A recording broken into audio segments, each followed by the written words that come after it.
Belajar tahu yuk, yuk, yuk, yuk. Assalamualaikum warahmatullahi wabarakatuh. Lanjut tahu tentang haji, masuk ke pelunasan haji reguler, khususnya tentang tahapan pelunasan. Ada dua tahapan, tahapan ke-1 dan tahapan kedua. Di tahapan ke-1, kriteria yang kemudian diambil di situ adalah jemaah lunas tunda, kemudian alokasi kuota sesuai dengan nomor urutnya, yang terakhir adalah prioritas lansia. Jemaah lunas tunda adalah jemaah yang sudah melakukan pelunasan di tahun-tahun sebelumnya namun belum berangkat. Kemudian alokasi kuota berdasarkan nomor urutnya, sedangkan prioritas lansia adalah jemaah-jemaah yang berusia minimal 65 tahun, Kak. 65 tahun.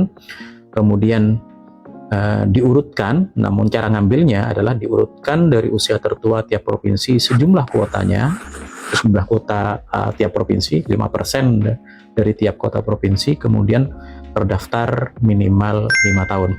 Bagaimana cara menghitung mendaftar minimal 5 tahun? Kita harus perhatikan cut-off-nya. Cut-off pada haji reguler dihitung berdasarkan tanggal keberangkatan kloter pertama. Misalnya, di 2027, kloter pertama akan berangkat pada tanggal 10 April 2027. Maka kalau kita kurangi 5 tahun, itu setara sama dengan 10 April 2022. Ambil garis di batasan di 10 April 2022. Jemaah-jemaah yang memenuhi syarat adalah jemaah-jemaah yang terdaftar sebelum 10 April 2022. Jadi kalau terdaftarnya setelah 10 April 2022, maka lansia tersebut tidak memenuhi syarat untuk masuk ke dalam tahap ke-1. Jika masih ada sisa di pelunasan tahap 1, Kementerian akan kemudian membuka pelunasan tahap 2. Tahap kedua, kriterianya ada beberapa kriteria yang kemudian dimasukkan ke situ. Pertama adalah gagalan pelunasan, kemudian untuk pendamping lansia, disabilitas dan pendampingnya, penggabungan mahram, kemudian nomor urut berikutnya atau cadangan. Kegagalan pelunasan, kriteria di sini dipergunakan untuk tidak menghilangkan hak jemaah yang harusnya melunasi di tahap 1.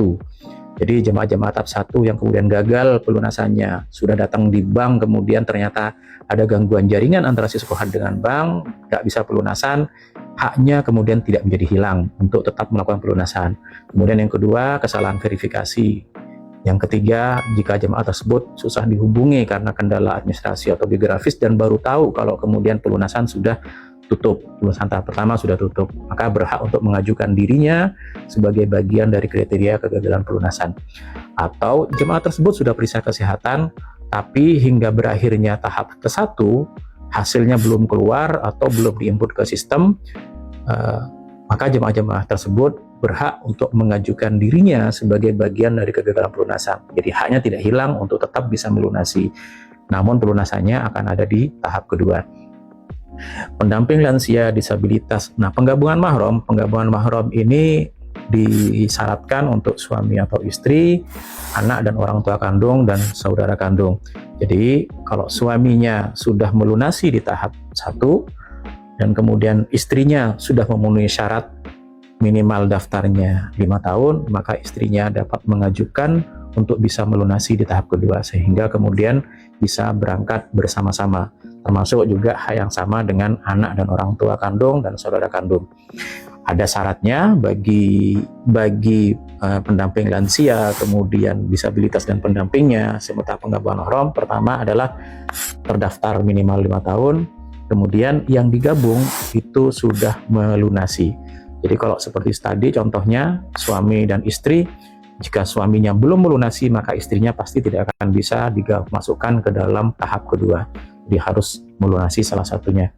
Nah, untuk pelunasan kalian harus memahami bahwa ada beberapa syarat umum. Pertama adalah syarat istitoah kesehatan, harus benar-benar memenuhi dan mampu secara kesehatan.